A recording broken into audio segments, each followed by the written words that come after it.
Hi hello ನಮಸ್ತೆ welcome back to my YouTube channel. ನನ್ನ ಇವತ್ತಿನ ವಿಡಿಯೋದಲ್ಲಿ ಒಂದು ಬ್ಯೂಟಿಫುಲ್ ಆದಂಥ ಸ್ಯಾರಿ ಕುಚ್ಚನ್ನು ತೋರಿಸೋಣ ಅಂತ ಹೇಳಿ ಬಂದಿದ್ದೀನಿ. ಸೊ ಯಾರೆಲ್ಲ ಫಸ್ಟ್ ಟೈಮ್ ನನ್ನ ಚಾನಲ್ನ ನೋಡ್ತಾ ಇದ್ದೀರೋ ದಯವಿಟ್ಟು ಸಬ್ಸ್ಕ್ರೈಬ್ನ ಮಾಡಿಕೊಂಡು ನೋಡಿ. ಹಾಗೆಯೇ ನನ್ನ ಈ ವಿಡಿಯೋ ನಿಮಗೆ ಇಷ್ಟ ಆದರೆ ಪುಟ್ಟದೊಂದು ಲೈಕ್ ಕೊಡೋದನ್ನು ಮರಿಬೇಡಿ. ಇದು ರಿಸೆಪ್ಷನ್ ಸ್ಯಾರಿ ನಮ್ಮ ಕಸ್ಟಮರ್ ಕೊಟ್ಟಿರೋದು. ಬಾರ್ಡರ್ ಕಲರ್ ಬಂದು ಪಿಂಕ್ ಇದೆ, ಬಾಡಿ ಕಲರ್ ಬಂದು ಒಂದು ರೀತಿ ಬ್ಲೂ ಕಲರಲ್ಲಿ ಇದೆ, light blue colour. So light blue ಕಲರ್ನ ನಾನಿಲ್ಲಿ ತೊಗೊಂಡಿದ್ದೀನಿ. ಪಲ್ಲು ಪಿಂಕ್ ಇರೋದ್ರಿಂದ ಅದನ್ನು 6 ಎಳೆ ದಾರ ಕೂಡ ಮಾಡ್ಕೊಂಡು ಇಟ್ಕೊಂಡಿದ್ದೀನಿ. ಇದಕ್ಕೆ ರೌಂಡ್ ಬೀಡು ಮತ್ತು ಒಂದು ಫ್ಲವರ್ ಬೀಡ್ ಇರುವಂಥದ್ದು ಸ್ಮಾಲ್, ಅದು ರಿಂಗ್ ಒಳಗಡೆ ಹೋಗಬೇಕು ಆ ರೀತಿದೊಂದು ಬೀಡನ್ನು ತೊಗೊಂಡು ನೋಡಿ ನಾನಿಲ್ಲಿ ತೋರಿಸ್ತಾ ಇದ್ದೀನಲ್ವ, ಆ ರಿಂಗ್ ಒಳಗಡೆ ಆ ಫ್ಲವರ್ ಬೀಡು ಹೋಗಬೇಕು, ಆ ರೀತಿ ಒಂದು ಬೀಡನ್ನು ತೊಗೊಂಡಿದ್ದೀನಿ. ಹಾಗೆ 10.5 ಇರುವಂತಹ ಕ್ರೋಶ ನೀಡಲ್ ಕೂಡ ತೊಗೊಂಡಿದ್ದೀನಿ. ಸೊ ನೀವು ಕ್ರೋಶ ಟ್ರೈ ಮಾಡ್ತಿದ್ದೀರಾ ಅಂದರೆ ಖಂಡಿತವಾಗಿ ನೀವು 10.5 ನೀಡಲ್ನೇ ತೊಗೊಳ್ಳಿ. ಅದಕ್ಕಿಂತ ಕಮ್ಮಿ ಕೂಡ ತೊಗೊಬೇಡಿ, ಜಾಸ್ತಿ ಕೂಡ ತೊಗೊಬೇಡಿ, ಇದು ಈಸಿಯಾಗಿರುತ್ತೆ. ಸೊ ಇವಾಗ ಸ್ಟಾರ್ಟ್ ಮಾಡೋಣ. ಪಲ್ಲುನ ಎಡ್ಜಲ್ಲಿ ನಾನು ದಾರನ ಹಿಂದ್ಗಡೆಯಿಂದ ತೊಗೊಳ್ತಾ ಇದ್ದೀನಿ. ತೊಗೊಂಡಿದ್ದನ್ನು ನಾರ್ಮಲ್ಲಾಗಿ ನಾವು ನಾಟ್ ಮಾಡ್ತೀವಲ್ವ, ಗಂಟು ಹಾಕ್ಕೊಳ್ಳೋದು ಅಂತ ಹೇಳ್ತೀವಲ್ಲ, ಸೊ ಆ ರೀತಿ ನಾವು ಗಂಟನ್ನು ಹಾಕ್ಕೊಳ್ಳೋಣ. ಇವಾಗ ಆ ಕಡೆಯಿಂದ ದಾರನ ಈ ಕಡೆ ತೆಗೆದು 2 ಅಥವಾ 3 ಗಂಟುಗಳನ್ನು ಹಾಕ್ಕೊಳ್ತಾ ಇದ್ದೀನಿ ನಾನಿಲ್ಲಿ. ಗಂಟು ಹಾಕ್ಕೊಂಡಿದ್ದಾಯಿತು. ಇವಾಗ ನಾವು 6 ಎಳೆ ದಾರ ಏನು ಮಾಡ್ಕೊಂಡಿರ್ತೀವಲ್ವ, ಅದನ್ನು ಎಡಗೈನ ತೋರು ಬೆರಳಿಗೆ ಈ ರೀತಿ ಒಂದು 2-3 ರೌಂಡ್ ಆಗೋ ಥರ ಸುತ್ತಿಟ್ಕೊಳ್ಳೋಣ. ನಂತರ ನಾವು ಕ್ರೋಶ ಕುಚ್ಚನ್ನು ಸ್ಟಾರ್ಟ್ ಮಾಡೋಣ. ಸೊ ನಾವು ಎಲ್ಲಿ ಗಂಟು ಹಾಕೋದಕ್ಕೆ ಅಂತ ದಾರ ತೆಗೆದಿರ್ತೀವೋ ಅಲ್ಲಿ ನೀಡಲ್ನ ಚುಚ್ಚಿ ಹಿಂದ್ಗಡೆಯಿಂದ ಒಂದು ದಾರನ ತೊಗೊಂಡು ಸಿಂಗಲ್ ಕ್ರೋಶನ ಮಾಡ್ಕೊಳ್ಳೋಣ. ಇದು ಸಿಂಗಲ್ ಕ್ರೋಶೆ ಅಂತ ಹೇಳಿ ಹೇಳ್ತೀವಿ. ಒಂದು ಸರಿ ನಾವು ಈ ರೀತಿ ತೆಗೆದಾಗ ಸಿಂಗಲ್ ಕ್ರೋಶೆ ಆಗುತ್ತೆ. ಸೊ ಅದೇ ಥರ ನಾನು ಇಲ್ಲಿ 3 ಸಿಂಗಲ್ ಕ್ರೋಶೆಗಳನ್ನ ತೊಗೊಳ್ತಾ ಇದ್ದೀನಿ. ಇದು ಕುಚ್ಚು ಹಾಕಲಿಕ್ಕೆ ಬರುತ್ತೆ, ಹಾಗಾಗಿ 3 ಸಿಂಗಲ್ ಕ್ರೋಶೆನ ತೊಗೊಂಡು ನಾನು ಅದು ನೀಡಲ್ ಎಲ್ಲಿಗೆ ಬರುತ್ತೆ ಅದನ್ನು ನೋಡಿಕೊಂಡು ಅಲ್ಲಿಗೆ ಚುಚ್ಕೊಳ್ತಾ ಇದ್ದೀನಿ. ನೋಡಿ ಈ ರೀತಿ ನಾವು 3 ಎಳೆ ಸಿಂಗಲ್ ಕ್ರೋಶೆ ಏನು ತೊಗೊಂಡಿರ್ತೀವಲ್ವ, ಅದು ಎಲ್ಲಿಗೆ ಬರುತ್ತೋ ಅಲ್ಲಿಗೆ ನೋಡಿ ಈ ರೀತಿ ಸೀರೆ ಮೇಲೆ ಚುಚ್ಚಿ ಒಳಗಡೆಯಿಂದ ದಾರನ ತೊಗೊಂಡು ಒಂದು ನಾಟನ್ನು ಮಾಡ್ಕೊಳ್ಳೋಣ. ಸಿಂಗಲ್ ಲಾಕು ಈ ರೀತಿ ಆಗುತ್ತೆ. ಆವಾಗ ಮತ್ತು ನಾವು ಇವಾಗ 4 ಸಿಂಗಲ್ ಕ್ರೋಶೆಗಳನ್ನು ತಗೊಳ್ಳೋಣ. ಅಲ್ಲಿಂದ ಕಂಟಿನ್ಯೂ ಮಾಡಿ 4 ಸಿಂಗಲ್ ಕ್ರೋಶೆ, 3, 4. ಇದನ್ನು ಕೂಡ ಸೀರೆ ಎಲ್ಲಿಗೆ ಬರುತ್ತೆ ಅಂತ ಸೂಜಿ ಇಟ್ಟು ನೋಡಿಕೊಂಡು ಅಲ್ಲಿಗೆ ಸೂಜಿನ ಚುಚ್ಚಿ ಹಿಂದ್ಗಡೆಯಿಂದ ದಾರನ ತಗೊಂಡು ಸಿಂಗಲ್ ಲಾಕನ್ನು ಮಾಡೋಣ. Single crochet ಲಾಕು. ಫಸ್ಟು ನಾವು 3 ಚೈನ್ನ ತೊಗೊಂಡ್ವಿ, 4 ಕೂಡ ತೊಗೊಬೋದು, ಏನು ತೊಂದರೆ ಇಲ್ಲ. ಮತ್ತೆ 4 ಚೈನ್ಗಳನ್ನ ತೊಗೊಂಡು ಈ ರೀತಿ ಲಾಕ್ ಮಾಡ್ಕೊಂಡಿದ್ವಿ. ಇವಾಗ ದಾರನ ಮೇಲೆ ಮಾಡ್ಕೊಳ್ಳೋಣ. ಮೇಲೆ ಮಾಡಿಕೊಂಡು ನಾವೇನು ರಿಂಗ್ ಬೀಡನ್ನ ತೊಗೊಂಡಿದ್ದೀವಲ್ವ, ರಿಂಗ್ ಬೀಡು ಮತ್ತು ಫ್ಲವರ್ ಬೀಡು ಎರಡನ್ನೂ ಕೂಡ ಸೇರಿಸಿ ಈ ರೀತಿ ಕ್ರೋಶ ಒಳಗಡೆ ಹಾಕ್ಕೊಳ್ಳೋಣ. ಫಸ್ಟು ನೀಡಲ್ ಒಳಗಡೆ ಈ ರೀತಿ ಹಾಕ್ಕೊಂಡು ಈಗ ನಾವು ದಾರನ ಒಳಗಡೆ ಕ್ರೋಶದಿಂದ ದಾರನ ತೆಗೆಯೋಣ. ಸ್ವಲ್ಪ ಕಷ್ಟ ಅನಿಸುತ್ತೆ, ಬಟ್ ಮಾಡ್ತಾ ಹೋದರೆ ಈಸಿಯಾಗಿರುತ್ತೆ. ನೋಡಿ ಈ ರೀತಿ ಕ್ರೋಶದಿಂದ ದಾರನ ಒಳಗಡೆ ತಗೊಳ್ಳೋಣ. 2 ಬೀಡಿಂದ ಒಳಗಡೆ ಬರಬೇಕು. ಇವಾಗ ಬೀಡ್ ಲಾಕನ್ನು ಮಾಡ್ಕೊಳ್ಳೋಣ. ಬೀಡ್ ಲಾಕ್ ಮಾಡಿಕೊಂಡು ಬೀಡ್ ಎಲ್ಲಿಗೆ ಬರುತ್ತೆ ಅಂತ ಸೀರೆ ಮೇಲೆ ಇಟ್ಟು ನೋಡಿಕೊಂಡು ಸೂಜಿನ ಅಲ್ಲೇ ಚುಚ್ಚಿ ಮತ್ತೆ ಸಿಂಗಲ್ ಲಾಕನ್ನು ಮಾಡ್ಕೊಬೇಕು. ಸಿಂಗಲ್ ಕ್ರೋಶೆ ಲಾಕನ್ನು ಮಾಡ್ಕೊಳ್ಳೋಣ ಇಲ್ಲಿ. ಸೊ ನೋಡಿ ಈ ರೀತಿ ಬರುತ್ತೆ. ಸ್ವಲ್ಪ ನಿಧಾನವಾಗಿ ಮಾಡಿ, ಏನು ತೊಂದರೆ ಇಲ್ಲ. ನೋಡಿ ಈ ರೀತಿ ಬೀಡ್ ಲಾಕ್ ಆಯಿತು. ಇವಾಗ ಮತ್ತೆ ನಾವು ಸಿಂಗಲ್ ಕ್ರೋಶೆಗಳನ್ನು ಮಾಡ್ಕೊಳ್ಳೋಣ. 4 ಸಿಂಗಲ್ ಕ್ರೋಶೆ, 3, 4. ಇದು ಕೂಡ ಎಲ್ಲಿಗೆ ಬರುತ್ತೆ ಅಲ್ಲಿಗೆ ನೋಡಿಕೊಂಡು ಈ ರೀತಿ ಲಾಕ್ ಮಾಡ್ಕೊಳ್ಳೋಣ. ಸೀರೆಗೆ ಲಾಕ್ ಆಗಿದ್ಮೇಲೆ ಮತ್ತೆ ನಾವು 4 ಸಿಂಗಲ್ ಕ್ರೋಶೆಗಳನ್ನ ಮಾಡ್ಕೊಬೇಕು. ನೋಡಿ ಈ ರೀತಿ ಆಯ್ತಲ್ವ. ಇವಾಗ ಮತ್ತೆ 4 ಸಿಂಗಲ್ ಕ್ರೋಶೆಗಳನ್ನ ಮಾಡ್ಕೊಳ್ಳೋಣ. 1, 2, 3, 4. ಮತ್ತೆ ನೀಡಲ್ ಇಟ್ಟು ನೋಡಿಕೊಂಡು ಎಲ್ಲಿಗೆ ಬರುತ್ತೆ ಅಲ್ಲಿಗೆ ಲಾಕ್ ಮಾಡಿಕೊಂಡು ಸಿಂಗಲ್ ಕ್ರೋಶೆಯಿಂದ ಲಾಕ್ ಮಾಡ್ಕೊಳ್ಳೋಣ. 2 ಸಿಂಗಲ್ ಚೈನ್ಸ್ ಆಯಿತು. 4 ಸಿಂಗಲ್ ಚೈನ್ಸು 2 ಆಯಿತು. ಇವಾಗ ಮತ್ತೊಂದು ಇನ್ನೂ ಒಂದ್ಸಲಿ 4 ಚೈನ್ಗಳನ್ನ ಮಾಡ್ಕೊಳ್ಳೋಣ. 3. ನಾವು ಕುಚ್ಚು ಎಲ್ಲಿ ಬರುತ್ತೆ ಅಲ್ಲಿಗೆ 3 ಚೈನನ್ನೇ ಹಾಕ್ಕೊಬೋದು, ಬಟ್ ಕನ್ಫ್ಯೂಸ್ ಆಗುತ್ತೆ ಅನ್ನೋ ಕಾರಣಕ್ಕೆ 4 ಚೈನ್ಗಳನ್ನೇ ಹಾಕ್ತಾಯಿದ್ದೀನಿ ನಾನಿಲ್ಲಿ. ನಿಮಗೆ ನೆನಪಿಟ್ಕೊಳ್ತೀರಾ ಅಂದರೆ ಕುಚ್ಚು ಎಲ್ಲಿ ಬರುತ್ತೆ ಅಲ್ಲಿಗೆ ನೀವು 3 ಚೈನ್ ಮಾಡ್ಕೊಬೋದು. ಒಂದೊಂದು ಸಲ ಇಲ್ಲಿ 3 ಹಾಕಿದ್ವಾ 4 ಹಾಕಿದ್ವಾ ಅನ್ನೋದು ರೀತಿ ಮರ್ತೋಗುತ್ತೆ. ಹಾಗಾಗಿ 3 ಲಾಕನ್ನು ಕೂಡ ನಾನು 4 ಚೈನ್ಗಳಿಂದನೇ ಮಾಡಿದ್ದೀನಿ. 4 ಸಿಂಗಲ್ ಕ್ರೋಶೆನ ತೊಗೊಂಡು ಅದನ್ನು ಸೀರೆಗೆ ಲಾಕ್ ಮಾಡಿದ್ದೀನಿ. ಇವಾಗ ಮತ್ತೆ ದಾರನ ಮೇಲೆ ಮಾಡಿ ಬೀಡ್ಸನ್ನು ಹಾಕ್ಕೊತಾ ಇದ್ದೀನಿ. ರೌಂಡ್ ಬೀಡ್ ಮತ್ತು ಫ್ಲವರ್ ಬೀಡನ್ನು ಎರಡನ್ನೂ ಕೂಡ ನೀಡಲಿಗೆ ಹಾಕ್ಕೊಂಡು ನೀಡಲ್ ಒಳಗಡೆಯಿಂದ ದಾರನ ತೆಗಿತಾ ಇದ್ದೀನಿ. ಇವಾಗ ಈ ರೀತಿ ದಾರನ ತೆಗೆದು ಬೀಡನ್ನ ಲಾಕ್ ಮಾಡ್ಕೊಳ್ಳೋಣ. ಬೀಡ್ ಲಾಕ್ ಮಾಡ್ಕೊಳ್ಳೋಣ. ಇವಾಗ ಬೀಡ್ ಲಾಕ್ ಮಾಡಿ ಆದಮೇಲೆ ಅದು ಸೀರೆಗೆ ಎಲ್ಲಿಗೆ ಬರುತ್ತೆ ಅಂತ ನೋಡಿಕೊಂಡು ಅಲ್ಲಿಗೆ ಕೂಡ ಸೀರೆ ಲಾಕ್ನ ಮಾಡ್ಕೊಳ್ಳೋಣ. ಸೊ ಈ ರೀತಿ ನೋಡಿ, ಇಲ್ಲಿ ಎಲ್ಲಿ ಬರುತ್ತೆ ಅಲ್ಲಿಗೆ ನೋಡಿಕೊಂಡು ಅಲ್ಲಿ ಸಿಂಗಲ್ ಕ್ರೋಶೆಯಿಂದ ಲಾಕ್ ಮಾಡ್ಕೊಳ್ಳೋಣ. ಇವಾಗ ಮತ್ತೆ ನಾವು ಸಿಂಗಲ್ ಕ್ರೋಶೆ 4 ಸಿಂಗಲ್ ಕ್ರೋಶೆಗಳನ್ನು ಮಾಡಬೇಕು. ಸೊ ಈ ರೀತಿ ನಾವು 4 ಚೈನ್ ಹಾಕಿ ಸೀರೆಗೆ ಲಾಕ್ ಮಾಡಿ, ಮತ್ತೆ 4 ಚೈನ್ ಹಾಕಿ ಸೀರೆಗೆ ಲಾಕ್ ಮಾಡಿ, ಮತ್ತೆ 4 ಚೈನ್ ಹಾಕಿ ಸೀರೆಗೆ ಲಾಕ್ ಮಾಡಿ, ರಿಂಗ್ ಬೀಡನ್ನು ಸೇರಿಸ್ಕೊಂಡು ರಿಂಗ್ ಬೀಡನ್ನು ಕೂಡ ಲಾಕ್ ಮಾಡಿಕೊಂಡು ಸೀರೆಗೆ ಲಾಕ್ ಮಾಡಿ, ಮತ್ತೆ 4 ಚೈನು ಲಾಕು 4 ಚೈನು ಲಾಕು, ಇದೇ ರೀತಿ ಫುಲ್ ಸೀರೆನ ಕಂಟಿನ್ಯೂ ಮಾಡ್ಕೊಳ್ತಾ ಬೇಸಿಕ್ ಲೈನನ್ನು ಹಾಕ್ಕೊಬೇಕಾಗತ್ತೆ.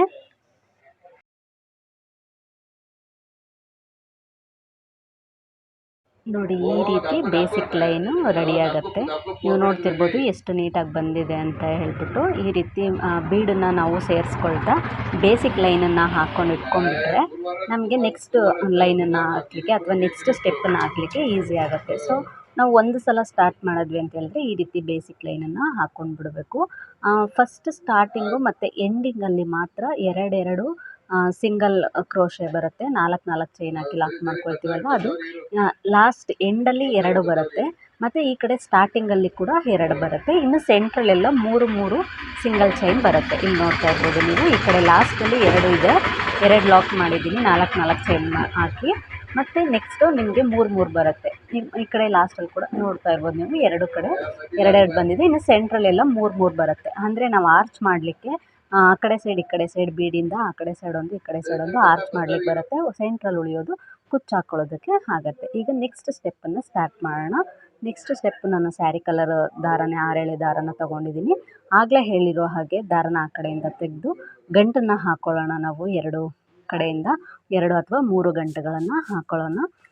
ಗಂಟು ಹಾಕೋದು ಯಾಕೆ ಅಂತ ಹೇಳಿದ್ರೆ ಅದು ಟೈಟಾಗಿರಲಿ, ಬಿಚ್ಕೊಳ್ಬಾರ್ದು ಅನ್ನೋ ಕಾರಣಕ್ಕೆ. ಕ್ರೋಶ ಕುಚ್ಚಲ್ಲಿ ಏನಾಗುತ್ತೆ ಅಂತ ಹೇಳಿದ್ರೆ, ನೀವು ಒಂದು ಕಡೆ ಎಳೆದ್ರಿ ಅಂತ ಹೇಳಿದರೆ ಅದು ಪೂರ್ತಿಯಾಗಿ ಬಂದುಬಿಡುತ್ತೆ. ಹಾಗಾಗಿ ಸ್ಟಾರ್ಟಿಂಗಲ್ಲಿ ನಾವು ಈ ರೀತಿ ಗಂಟು ಹಾಕಿದರೆ ಅದು ಸ್ಟ್ರೆಂತ್ ಆಗಿರುತ್ತೆ ಅನ್ನೋ ಕಾರಣಕ್ಕೆ ಅಷ್ಟೇ. ಅಕಸ್ಮಾತ್ ಮಿಸ್ಸಾಗಿ ಎಳೆದಾಗ ಬರಬಾರ್ದು ಅಂತ ಅಷ್ಟೇ. ಇವಾಗ ನಾನು ನಾಟ್ ಮಾಡಿಕೊಂಡೆ ಹಾಗೆ ಆಯಿತು. ಸೊ ಇವಾಗ ನನ್ನ ಎಡಗೈನ ತೋರು ಬೆರಳಿಗೆ ದಾರನ ಸುತ್ತಕೊಂಡು ಸ್ಟಾರ್ಟ್ ಮಾಡ್ತಾಯಿದ್ದೀನಿ ನೆಕ್ಸ್ಟ್ ಸ್ಟೆಪ್ಪನ್ನು. ಸೊ ನಾವು ಎಲ್ಲಿ ನಾಟನ್ನು ಮಾಡಿದ್ವೋ ಅಲ್ಲಿಂದನೇ ನಾನು ಸೂಜಿನ ಹಾಕಿ ದಾರನ ಮೇಲೆ ತೆಗೆದು ಒಂದು ಲಾಕನ್ನು ಮಾಡ್ಕೊಳ್ತಾ ಇದ್ದೀನಿ. ಹಾಗೆ ಬೇಸಿಕ್ 4 ಚೈನನ್ನು ಹಾಕ್ಕೊಳ್ತಾ ಇದ್ದೀನಿ. ಈ ಚೈನ್ ನಾವೇನು ಅಂದರೆ ಕುಚ್ಚು ಕಟ್ಟೋದಕ್ಕೆ ಯೂಸ್ ಮಾಡ್ತೀವಿ, ಅದಕ್ಕೋಸ್ಕರ 4 ಚೈನ್ ಹಾಕಿ ನಾವು ಸಿಂಗಲ್ ಲಾಕನ್ನು ಏನು ಮಾಡಿರ್ತೀವಲ್ವ ಸೀರೆಗೆ, ಸೊ ಅಲ್ಲಿಗೆ ನಾವು ಇವಾಗ ಲಾಕ್ ಮಾಡ್ಕೊಳ್ಳೋಣ. 4 ಚೈನ್ ಹಾಕ್ಕೊಂಡೆ. ಇವಾಗ ಸಿಂಗಲ್ ಲಾಕ್ ಏನು ಮಾಡಿದ್ದೀವಲ್ವ ಅಲ್ಲಿಗೆ ನಾನು ಲಾಕನ್ನು ಮಾಡ್ಕೊಳ್ತಾ ಇದ್ದೀನಿ. ಸ್ವಲ್ಪ ಒಂದು ದಾರ ಬಿಟ್ರೂ ಕಷ್ಟ ಆಗುತ್ತೆ. ಸೊ ಸ್ವಲ್ಪ ನಿಧಾನವಾಗಿ ಮಾಡ್ಕೊಬೇಕು.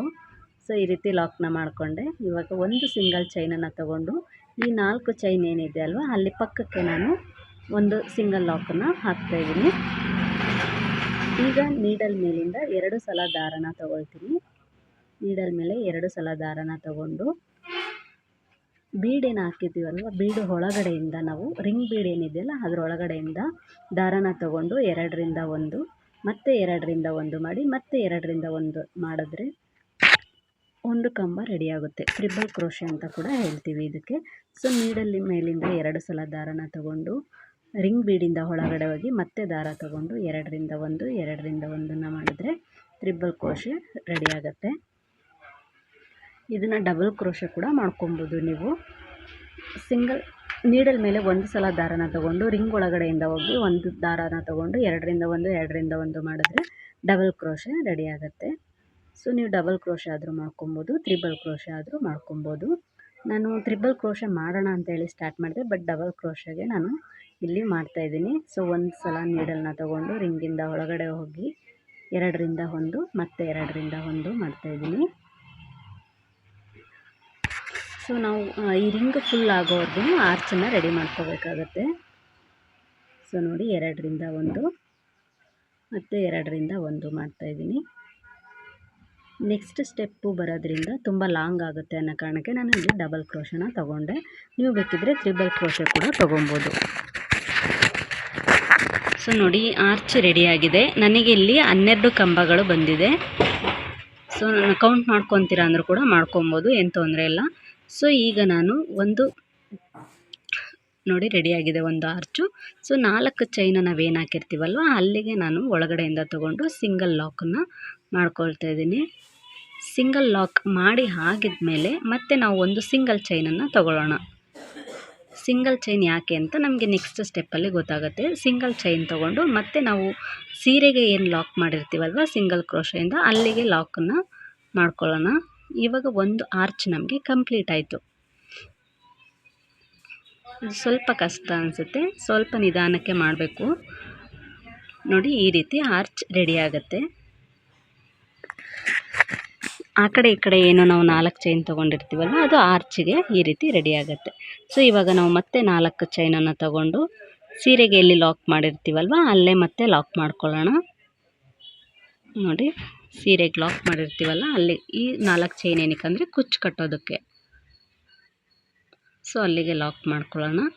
ಇವಾಗ ಪಕ್ಕದಲ್ಲಿ ಇರುವಂಥ ಒಂದು ಸಿಂಗಲ್ ಚೈನನ್ನು ಹಾಕ್ಕೊಂಡು ಪಕ್ಕದಲ್ಲಿ ಇರುವಂಥ 4 ಚೈನ್ ಒಳಗಡೆಯಿಂದ ದಾರನ ತಗೊಂಡು ಇಲ್ಲಿ ನೋಡಿ ಮತ್ತೆ ಆರ್ಚನ್ನು ಸ್ಟಾರ್ಟ್ ಮಾಡಿದ್ದೀನಿ ನಾನು.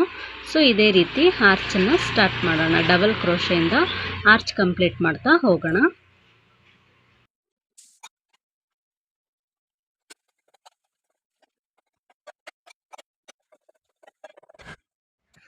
ನೋಡಿ ಇವಾಗ ಆರ್ಚ್ ಕಂಪ್ಲೀಟ್ ಆಗಿದೆ. ಈ ರೀತಿ ಕಾಣಿಸ್ತಾ ಇದೆ ನಿಮಗೆ ಡಿಸೈನು. ರಿಂಗ್ ಒಳಗಡೆ ನಾವು ಆರ್ಚನ್ನು ಕಂಪ್ಲೀಟ್ ಮಾಡಿದ್ದೀವಿ.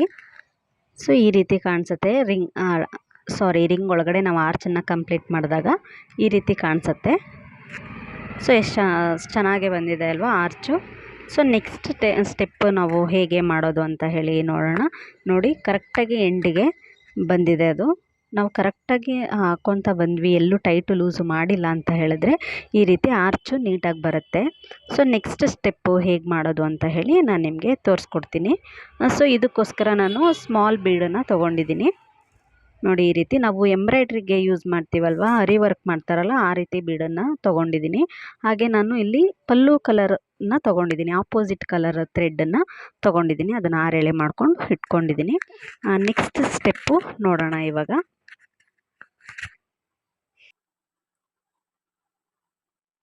ಸ್ಟಾರ್ಟಿಂಗಲ್ಲಿ ದಾರನ ಒಳಗಡೆಯಿಂದ ತಗೊಂಡು ಈ ರೀತಿ 2 ಗಂಟುಗಳನ್ನು ಹಾಕ್ಕೊಳ್ಳೋಣ. 2 ಕಡೆ ದಾರನ ಸೇರಿಸ್ಕೊಂಡು ಅಲ್ಲಿಂದ ನಾವು ಕುಚ್ಚು ಹಾಕೋದಕ್ಕೆ ಸ್ಟಾರ್ಟ್ ಮಾಡೋಣ. 2 ಅಥವಾ 3 ಗಂಟನ್ನು ಹಾಕ್ಕೊಳ್ಳಿ, ಅಂದರೆ ಸ್ಟ್ರೆಂತ್ ಆಗಿರಲಿ ಅನ್ನೋ ಕಾರಣಕ್ಕೆ ಅಷ್ಟೇನೆ.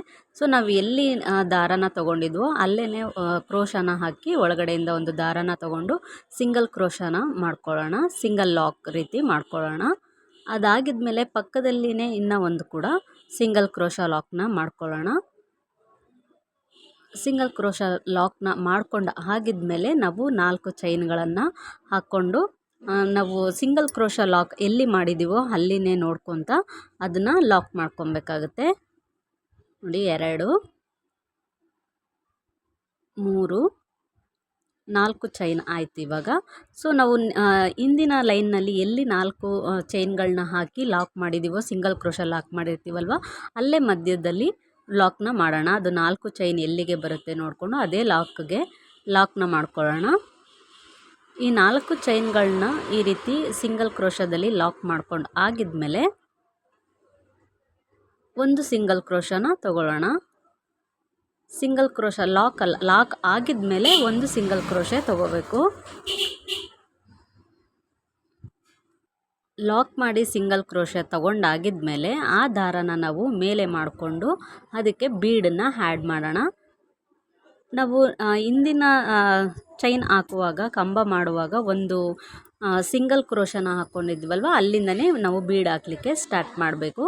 ಸೊ ದಾರನ ಮೇಲೆ ಮಾಡಿಕೊಂಡು ಈ ರೀತಿ ಬೀಡನ್ನ ಇನ್ಸರ್ಟ್ ಮಾಡಿಕೊಂಡು ಇವಾಗ ಲಾಕ್ ಏನು ಮಾಡೋದು ಬೇಡ, ಬೀಡಿಗೆ ಅದು ಹಾಗೆ ಇರುತ್ತೆ. ನಾವು ನೆಕ್ಸ್ಟು ಸಿಂಗಲ್ ಕ್ರೋಶನ ಮಾಡ್ತಾ ಹೋಗೋಣ. ಸೊ ನಾವು ಎಲ್ಲಿ ಲಾಕ್ ಮಾಡಿದ್ವಲ್ವ ಅದರ ಪಕ್ಕಕ್ಕೇ ಸಿಂಗಲ್ ಕ್ರೋಶನ ಮಾಡ್ಕೊತ ಹೋಗೋಣ. ಚೈನ್ ಕಾಣಿಸುತ್ತೆ ನಮಗೆ, ಗೊತ್ತಾಗುತ್ತೆ. ಸೊ ಅಲ್ಲಿ ನಾವು ಕಂಬದ ಮೇಲ್ಗಡೆ ಈ ರೀತಿ ಸಿಂಗಲ್ ಕ್ರೋಶನ ಮಾಡ್ಕೊಳ್ಳೋಣ. ಮತ್ತು ಇವಾಗ ನಾವೇನು ಬೀಡನ್ನ ಹಾಕೋದು ಬೇಡ, ಹಾಗೆ ಪ್ಲೈನಾಗೆ ಇನ್ನೊಂದು ಸಿಂಗಲ್ ಕ್ರೋಶನ ಮಾಡ್ಕೊಳ್ಳೋಣ. ಒಂದು ಬೀಡನ್ನ ಹಾಕ್ಕೊಂಡ್ರೆ ಒಂದು ಪ್ಲೈನಾಗಿ ಸಿಂಗಲ್ ಕ್ರೋಶನ ಮಾಡ್ಕೋಬೇಕು. ಈಗ ದಾರನ ಮೇಲ್ ಮಾಡಿಕೊಂಡು ಮತ್ತೆ ಬೀಡನ್ನು ಹಾಕ್ಕೊಳ್ಳೋಣ. ಒಂದು ಬೀಡನ್ನ ಹಾಕಿದೆ, ಒಂದು ಪ್ಲೈನಾಗಿ ಹಾಕಿದೆ. ಈಗ ಮತ್ತೆ ನಾನು ಅದಕ್ಕೆ ಬೀಡನ್ನ ಹಾಕ್ಕೊಳ್ತಾ ಇದ್ದೀನಿ. ಇವಾಗ ಕೂಡ ಸಿಂಗಲ್ ಕ್ರೋಶೆ ಮಾಡ್ಕೊಳ್ಳೋಣ. ಬೀಡ್ ಲಾಕ್ ಏನೋ ಮಾಡೋದು ಬೇಕಾಗಿಲ್ಲ. ಹಾಗೆಯೇ ನೋಡಿ ಈ ರೀತಿ ಸಿಂಗಲ್ ಕ್ರೋಶೆನ ಮಾಡ್ಕೊಳ್ಳೋಣ. ನೀವು ಕುಚ್ಚಾಕೋದನ್ನು ಕಲ್ತಿದ್ದೀರಾ ಅಂದರೆ ನಾನು ಎಕ್ಸ್ಪ್ಲೈನ್ ಮಾಡುವಾಗ ನಿಮಗೆ ಅರ್ಥ ಆಗುತ್ತೆ. ಇಲ್ಲ ಅಂತ ಹೇಳಿದ್ರೆ ನೋಡಿಕೊಂಡೇ ಹಾಕೋದಕ್ಕೆ ಟ್ರೈ ಮಾಡಿ. ನಾನಿಲ್ಲಿ ಬೀಡನ್ನು ಒಂದು ಸಲ ನಾವೇನು ಕಂಬ ಹಾಕಿರ್ತೀವಲ್ವ ಅಲ್ಲಿ ಗ್ಯಾಪ್ ಕಾಣುತ್ತೆ ನಮಗೆ. ಸೊ ಒಂದು ಸಲ ನಾನು ಬೀಡನ್ನು ಹಾಕ್ತಾಯಿದ್ದೀನಿ, ಒಂದನ್ನು ಪ್ಲೈನಾಗಿ ಹಾಕ್ತಾಯಿದ್ದೀನಿ. ಸಿಂಗಲ್ ಕ್ರೋಶನ ನಾನಿಲ್ಲಿ ಮಾಡ್ತಾಯಿದ್ದೀನಿ. ಅಂದರೆ ಒಂದು ಸಲ ಬೀಡನ್ನು ಈ ರೀತಿ ನೀಡಲ್ ಒಳಗಡೆಯಿಂದ ತೊಗೊಂಡು ಪಕ್ಕದಲ್ಲಿ ಕಂಬದ ನಮಗೆ ಗ್ಯಾಪ್ ಏನು ಕಾಣಿಸುತ್ತಲ್ವ ಅಲ್ಲಿ ಒಳಗಡೆ ಹೋಗಿ ಸಿಂಗಲ್ ಕ್ರೋಶನ ಮಾಡ್ಕೊಳ್ತಾ ಇದ್ದೀನಿ. ನೋಡ್ತಿರ್ಬೋದು ನೀವು. ಒಂದು ಸಲ ಬೀಡನ್ನು ಹಾಕಿದೆ, ಇವಾಗ ನಾನು ಸಿಂಗಲ್ ಕ್ರೋಶನ ಮಾಡ್ಕೊಳ್ತಾ ಇದ್ದೀನಿ. ಇವಾಗ ನಾನು ಬೀಡನ್ನು ಹಾಕ್ತಾ ಇಲ್ಲ, ಹಾಗೆ ಪ್ಲೈನಾಗಿ ಸಿಂಗಲ್ ಕ್ರೋಶನ ಮಾಡ್ಕೊಳ್ತೀನಿ ನೋಡಿ ಈ ರೀತಿ. ಮತ್ತು ಇವಾಗ ದಾರನ ಮೇಲ್ ಮಾಡಿ ಬೀಡನ್ನು ಹಾಕ್ಕೊಳ್ತೀನಿ ನೋಡಿ ಈ ರೀತಿ ಬಂದಿದೆ ಅಲ್ವಾ. ಈಗ ದಾರನ ಮೇಲೆ ಮಾಡಿ ಬೀಡನ್ನು ಹಾಕ್ಕೊಳ್ತೀನಿ. ಸೊ ಒಂದು ಬೀಡನ್ನು ಹಾಕಿ ಸಿಂಗಲ್ ಕ್ರೋಶೆ ಲಾಕ್ ಮಾಡ್ತೀನಿ, ಒಂದು ಪ್ಲೈನಾಗಿ ಸಿಂಗಲ್ ಕ್ರೋಶೆ ಲಾಕ್ ಮಾಡ್ತೀನಿ. ಸೊ ಈ ರೀತಿ ಮಾಡಿದಾಗ ಒಂದು ಆರ್ಚ್ ಕಂಪ್ಲೀಟ್ ಆಗುತ್ತೆ. ನಾನು ಆವಾಗಲೇ ಏನು ಹೇಳಿದೆ ಅಲ್ವಾ, ಕೌಂಟ್ ಮಾಡಿಕೊಂಡು ನಾವು ಆರ್ಚನ್ನು ಮಾಡಿದ್ದೀವಿ ಅಂದರೆ ಕರೆಕ್ಟಾಗಿ ನೀಟಾಗಿ ಎಲ್ಲ ಆರ್ಚ್ಗಳು ಒಂದೇ ರೀತಿಯಾಗಿ ಬರುತ್ತೆ ನೋಡಿ. ಈ ರೀತಿ ಒಂದು ಸಲ ಬೀಡನ್ನು ಹಾಕಿ ಲಾಕ್ ಸಿಂಗಲ್ ಕ್ರೋಶನ ಮಾಡ್ತಾಯಿದ್ದೀನಿ, ಒಂದನ್ನು ಪ್ಲೈನಾಗಿ ಸಿಂಗಲ್ ಕ್ರೋಶೆ ಮಾಡ್ತಾಯಿದ್ದೀನಿ. ಫುಲ್ ಆರ್ಚ್ ಕಂಪ್ಲೀಟ್ ಆದಮೇಲೆ ತೋರಿಸ್ತೀನಿ ನಿಮಗೆ ಹೇಗೆ ಕಾಣುತ್ತೆ ಅದು ಅಂತ ಹೇಳಿ. ರಿಸೆಪ್ಷನ್ ಸ್ಯಾರಿಗೆ ನಾನು ಇದನ್ನು ಹಾಕ್ತಾ ಇರೋದು ಕಸ್ಟಮರ್ಗೆ. ಸೊ ತುಂಬಾ ಚೆನ್ನಾಗಿ ಬಂದಿತ್ತು, ತುಂಬ ಚೆನ್ನಾಗಿ ಕಾಣಿಸ್ತಾ ಇತ್ತು ಕೂಡ. ಸೊ ನೀವು ಒಂದು ಸಲ ಟ್ರೈ ಮಾಡಿ, ಚೆನ್ನಾಗಿ ಬರುತ್ತೆ ನೋಡಿ. ಒಂದು ಫುಲ್ ಆರ್ಚ್ ಕಂಪ್ಲೀಟ್ ಆದಮೇಲೆ ಈ ರೀತಿ ಕಾಣಿಸುತ್ತೆ. ಸೊ ಗ್ರ್ಯಾಂಡ್ ಲುಕ್ ಬರುತ್ತೆ. ಸೊ ನಾನು ನೆಕ್ಸ್ಟು ಇವಾಗ ಇನ್ನೊಂದು ಏನು ಹೇಳೋದು ಆರ್ಚನ್ನು ಸ್ಟಾರ್ಟ್ ಮಾಡ್ತಾಯಿದ್ದೀನಿ. ಸೊ ನಾವು ಇಲ್ಲಿ ಸಿಂಗಲ್ ಕ್ರೋಶೆ ಏನು ತೊಗೊಂಡಿರ್ತೀವಲ್ವ ಅಲ್ಲಿ ಒಳಗಡೆಯಿಂದ ಒಂದು ಸಿಂಗಲ್ ಕ್ರೋಶೆನ ತಗೊಂಡು ಈಗ ನಾನು ಬೀಡನ್ನು ಇನ್ಸರ್ಟ್ ಮಾಡ್ತಾಯಿದ್ದೀನಿ. ದಾರ ಮೇಲ್ ಮಾಡಿ ಬೀಡನ್ನು ಇನ್ಸರ್ಟ್ ಮಾಡ್ಕೊಳ್ತಾ ಇದ್ದೀನಿ. ಬೀಡನ್ನು ಏನು ಲಾಕ್ ಮಾಡೋದು ಬೇಕಾಗಿಲ್ಲ, ದಾರನ ಒಳಗಡೆಯಿಂದ ತೆಗೆದು ಇವಾಗ ಅದು ಆರ್ಚ್ ಮೇಲ್ಗಡೆ ಸಿಂಗಲ್ ಲಾಕನ್ನು ಮಾಡೋಣ ನೋಡಿ. ಬೀಡನ್ನು ಹಾಕಿ ಆದಮೇಲೆ ಒಂದು ಸಿಂಗಲ್ ಕ್ರೋಶೆ ಲಾಕನ್ನು ಮಾಡ್ಕೊಳ್ತಾ ಇದ್ದೀನಿ. ಇವಾಗ ಬೀಡನ್ನು ಹಾಕೋದು ಬೇಡ, ಪ್ಲೈನಾಗಿ ಸಿಂಗಲ್ ಕ್ರೋಶೆನ ಮಾಡ್ಕೊಳ್ಳೋಣ ನೋಡಿ ಈ ರೀತಿ. ಇವಾಗ ದಾರನ ಮೇಲ್ ಮಾಡಿ ಇವಾಗ ಬೀಡನ್ನು ಇನ್ಸರ್ಟ್ ಮಾಡ್ಕೊಳ್ಳೋಣ ನೋಡಿ. ಒಂದನ್ನು ಬೀಡ್ ಹಾಕಿದ್ದೆ, ಇನ್ನೊಂದನ್ನು ಪ್ಲೈನಾಗಿ ಸಿಂಗಲ್ ಕ್ರೋಶೆ ಮಾಡಿಕೊಂಡೆ. ಇವಾಗ ದಾರನ ಮೇಲ್ ಮಾಡಿ ಮತ್ತೆ ಬೀಡನ್ನು ಹಾಕ್ಕೊಳ್ತಾ ಇದ್ದೀನಿ. ಇವಾಗ ಮತ್ತೆ ಸಿಂಗಲ್ ಕ್ರೋಶೆ ಮಾಡೋಣ ನೋಡಿ. ಅಲ್ಲಿ ನಮಗೆ ಗ್ಯಾಪ್ ಕಾಣಿಸುತ್ತೆ. ಸೊ ಅದರೊಳಗಡೆಯಿಂದ ದಾರನ ತಗೊಂಡು ಎರಡರಿಂದ ಒಂದು ದಾರನ ತೆಗೆದ್ರೆ ಆಯಿತು. ಇವಾಗ ಬೀಡ್ ಹಾಕೋದು ಬೇಡ, ಹಾಗೆ ಪ್ಲೈನಾಗಿ ಸಿಂಗಲ್ ಕ್ರೋಶೆ ಮಾಡ್ಕೊಳ್ಳೋಣ. ಮತ್ತು ಇವಾಗ ದಾರನ ಮೇಲ್ ಮಾಡಿ ಬೀಡನ್ನು ಹಾಕ್ಕೊಳ್ಳೋಣ. ಸೊ ಒಂದನ್ನು ಬೀಡ ಹಾಕಬೇಕು, ಒಂದನ್ನು ಪ್ಲೈನಾಗಿ ಹಾಕಬೇಕು, ಆವಾಗ ನಮಗೆ ಡಿಸೈನ್ ನೀಟಾಗಿ ಕೂರುತ್ತೆ. ಸೊ ನಾನು ಆಗಲೇ ಹೇಳ್ದಂಗೆ 12 ಕಂಬಗಳನ್ನ ಮಾಡಿದ್ದೀವಿ ಕೆಳಗಡೆ. ಸೊ ಇವಾಗ 8 ಅಥವಾ 9 ಬೀಡ್ಸನ್ನು ತಗೊಳುತ್ತೆ. ಸೊ ಈ ರೀತಿ ಕಂಟಿನ್ಯೂ ಮಾಡೋಣ.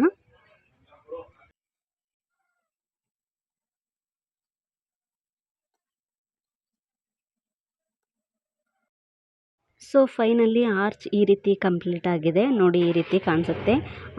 ಬೀಡ್ಸ್ ಎಡ್ಜಲ್ಲಿ ಬಂದಿರೋದ್ರಿಂದ ತುಂಬಾ ಗ್ರ್ಯಾಂಡ್ ಲುಕ್ ಬರುತ್ತೆ ಅಂತ ಹೇಳ್ಬೋದು. ಸೊ ಈ ರೀತಿ ಬರುತ್ತೆ ಆರ್ಚು, ತುಂಬಾ ಚೆನ್ನಾಗಿ ಕಾಣಿಸುತ್ತೆ. ರಿಸೆಪ್ಷನ್ ಸ್ಯಾರಿಗೆ ನೀವು ಖಂಡಿತವಾಗ್ಲೂ ಟ್ರೈ ಮಾಡ್ಬೋದು ನೋಡಿ ಈ ರೀತಿ. ಬಂದಿದೆ. ತುಂಬಾ ಚೆನ್ನಾಗಿ ಥ್ರೆಡ್ ಕೂಡ ಕಾಂಟ್ರಾಸ್ಟ್ ಇರೋದ್ರಿಂದ ತುಂಬಾ ಲುಕ್ಕಾಗಿ ಕಾಣಿಸ್ತಾ ಇದೆ, ತುಂಬ ಚೆನ್ನಾಗಿ ಕಾಣಿಸ್ತಾ ಇದೆ. ಸೊ ಇದಕ್ಕೆ ನಾವಿವಾಗ ಕುಚ್ಚನ್ನ ಹಾಕ್ಕೊಂಡ್ರೆ ಕುಚ್ಚು ಡಿಸೈನ್ ಫುಲ್ ಕಂಪ್ಲೀಟ್ ಆಗುತ್ತೆ. ಸೊ ನೋಡಿ ಎಷ್ಟು ಚೆನ್ನಾಗಿ ಕಾಣಿಸ್ತಾ ಇದೆ ಅಲ್ವಾ. ಬೀಡ್ಸು 7 ಅಥವಾ 8 ಬರುತ್ತೆ. ಸೊ ನೋಡಿ ಈ ರೀತಿ ಆರ್ಚ್ ರೆಡಿಯಾಗಿದೆ ಫುಲ್ಲಾಗಿ. ಈಗ ಸೆಂಟ್ರಲ್ಲಿ ಗ್ಯಾಪ್ ಇರೋದಕ್ಕೆ ನಾವು ಕುಚ್ಚನ್ನು ಕಟ್ಕೊಂಡ್ಬಿಟ್ರೆ ಫುಲ್ ಕುಚ್ಚು ರೆಡಿ ಆಯಿತು ಸ್ಯಾರಿಗೆ. ಸೊ ಈ ರೀತಿ ಫೈನಲಾಗಿ ಈ ಲುಕ್ ಬಂದಿತ್ತು. ನಿಮಗೆಲ್ಲರಿಗೂ ಇಷ್ಟ ಆಯಿತು ಅಂತ ಅಂದ್ಕೊಳ್ತೀನಿ. ಸೊ ಇವತ್ತಿನ ನನ್ನ ಈ ವಿಡಿಯೋ ನಿಮಗೆ ಇಷ್ಟ ಆಗಿದರೆ ಪ್ಲೀಸ್ ಲೈಕ್, ಶೇರ್, ಕಮೆಂಟನ್ನು ಮಾಡಿ ಅಂತ ತಿಳಿಸ್ತಾ ನನ್ನ ಇವತ್ತಿನ ಈ ವಿಡಿಯೋನ ಇಲ್ಲಿಗೆ ಎಂಡ್ ಮಾಡ್ತಾಯಿದ್ದೀನಿ. ಯಾರೆಲ್ಲ ಫಸ್ಟ್ ಟೈಮ್ ನೋಡ್ತಾ ಇದ್ದೀರೋ ದಯವಿಟ್ಟು ಸಬ್ಸ್ಕ್ರೈಬ್ನ ಮಾಡಿಕೊಂಡು ನೋಡಿ ಅಂತ ಹೇಳ್ತಾ, ಇಷ್ಟೊತ್ತು ಟೈಮ್ ಕೊಟ್ಟು ನನ್ನ ಈ ವಿಡಿಯೋನ ನೋಡಿದ್ದಕ್ಕಾಗಿ ತುಂಬಾ ಧನ್ಯವಾದಗಳು. Thank you friends, thank you for watching.